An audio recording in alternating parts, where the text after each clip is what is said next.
saveur divine.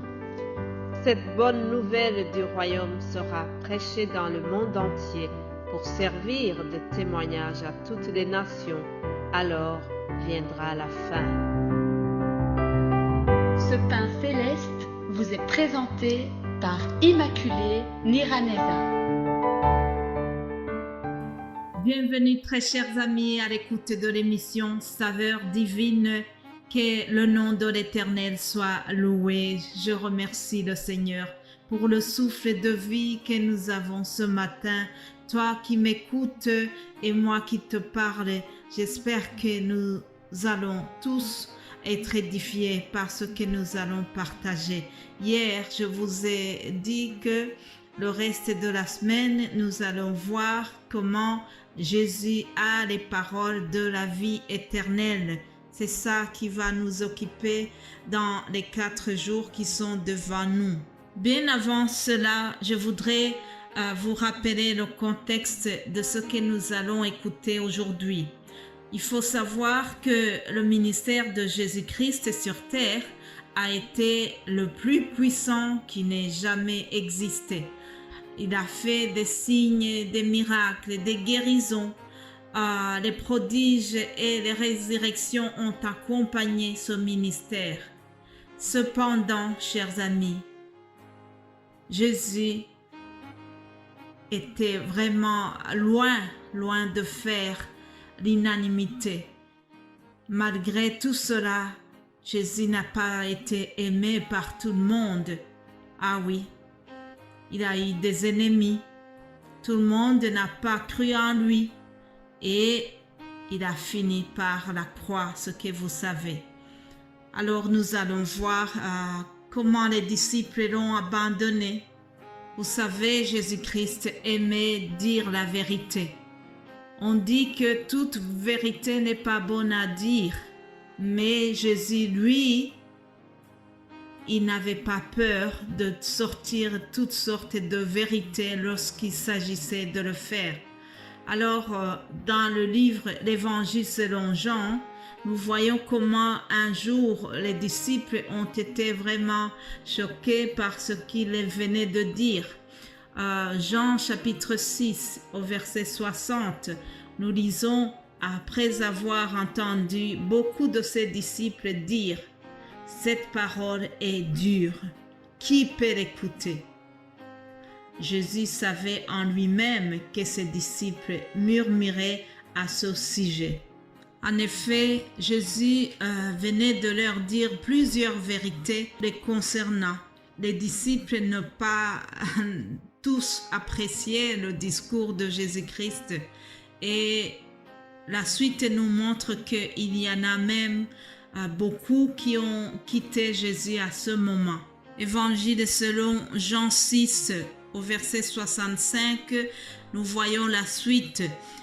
Jésus ajouta, « Voilà pourquoi je vous ai dit que personne ne peut venir à moi, à moins que cela ne lui soit donné par mon Père. » Dès ce moment, beaucoup de ses disciples se retirèrent et arrêtèrent de marcher avec lui.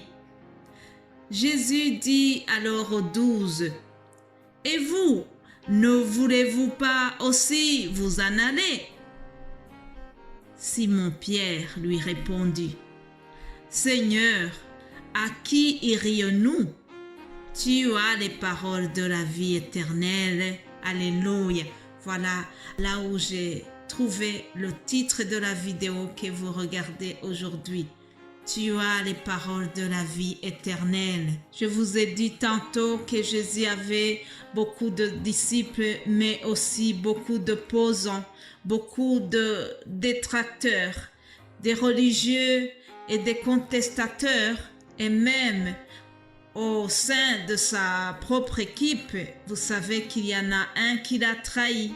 Il y a des disciples qui ont fui et il y en a un qui l'a renié.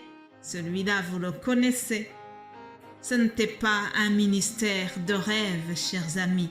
Le ministère de Jésus-Christ n'était pas vraiment quelque chose de tranquille.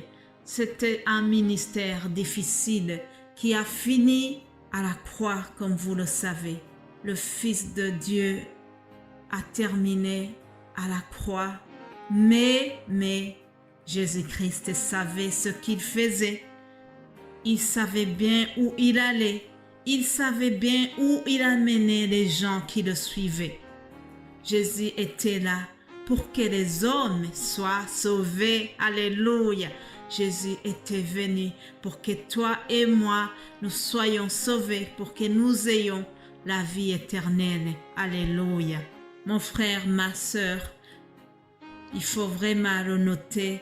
Il faut toujours se rappeler que la pratique d'une religion ne sauve pas. Notre propre justice ne peut pas nous sauver.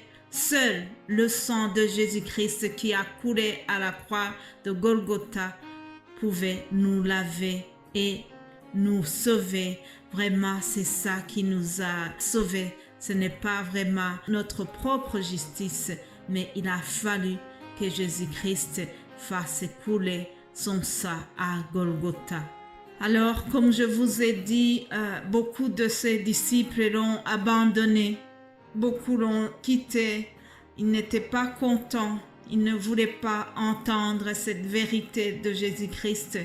Alors, ils sont partis et nous voyons que Pierre a fait une très belle déclaration lorsque Jésus leur demande pourquoi est-ce qu'eux ne voulaient pas partir. Pierre fait cette déclaration en disant « Où irions-nous » D'abord, il dit « Où irions-nous d'autre qu'à toi ?» Ça, c'est la première leçon que nous devons retenir aujourd'hui. Nous n'avons nulle part où nous pouvons aller qui soit meilleur qu'en Jésus-Christ.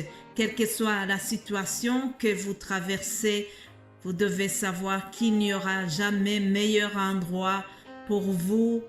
Il n'y a jamais un autre endroit où vous pouvez avoir du repos et de la tranquillité qu'en Jésus-Christ. C'est auprès de Jésus que les problèmes sont résolus. Ce n'est pas dans l'alcoolisme, ce n'est pas dans le tabagisme, ce n'est pas dans la drogue que les problèmes sont résolus, mais c'est auprès de Jésus-Christ que nous pouvons avoir la résolution à nos problèmes, chers amis. J'insiste sur ce point. Quand votre cœur est brisé, quand vous vous sentez seul ou abandonné, quand vous avez été trahi, quand vous passez par des situations difficiles, ne fuyez jamais loin de Dieu. Approchez-vous de lui, c'est lui qui a la solution, chers amis. Alléluia. Une deuxième leçon, et c'est le dernier point, c'est que Jésus a les paroles de la vie éternelle. Ça, c'est la déclaration de Pierre encore. Vous savez, chers amis, les paroles de Jésus étaient vraiment parfois difficiles à recevoir. Comme je vous ai dit, c'était des paroles et ça reste des paroles sans compromis. Il reprenait les religieux de façon très directe car il connaissait leurs pensées. Quand c'était nécessaire, Jésus disait aux religieux « race d'incrédules ». Il leur a traité aussi de tombeaux blanchis. Ça, ce sont des paroles dures, mais Jésus disait la vérité. Vous savez, malgré cela, Jésus est resté toujours quelqu'un qui est fiable. Il avait les paroles justes. Il est resté un ami fidèle pour ses amis. Jésus ne les a jamais déçus. Jésus reste aujourd'hui l'ami fidèle et tendre. Dieu merci pour les amis, pour les gens merveilleux que Dieu a mis à nos côtés. Je le remercie pour cela. Néanmoins, je ne peux jamais trouver un ami comme Jésus. Il sera toujours là pour moi et pour toi qui m'écoutes à l'instant. Il vous aimera en tout temps. Il ne vous laissera pas, il ne vous abandonnera jamais. Ah oui, chers amis, Jésus reste fidèle et Jésus a les paroles de la vie éternelle. Je vais terminer par cette parole de Jésus dans Jean 10, Évangile selon Jean 10, verset 27. Jésus nous dit « Mes brebis écoutent ma voix, je les connais et elles me suivent. Je leur donne la vie éternelle. Elles ne périront jamais et personne ne pourra les arracher à ma main. Alléluia. Mon Père qui me les a donnés est plus grand que tous et personne ne peut les arracher à la main de mon Père. Le Père et moi, nous sommes un. Alléluia. C'est merveilleux d'entendre le Seigneur nous dire que personne ne pourra nous arracher de sa main et que il nous donne la vie éternelle. Sois béni et continue à être édifié par ce que nous venons de partager. Que Dieu te bénisse abondamment. Amen. Amen.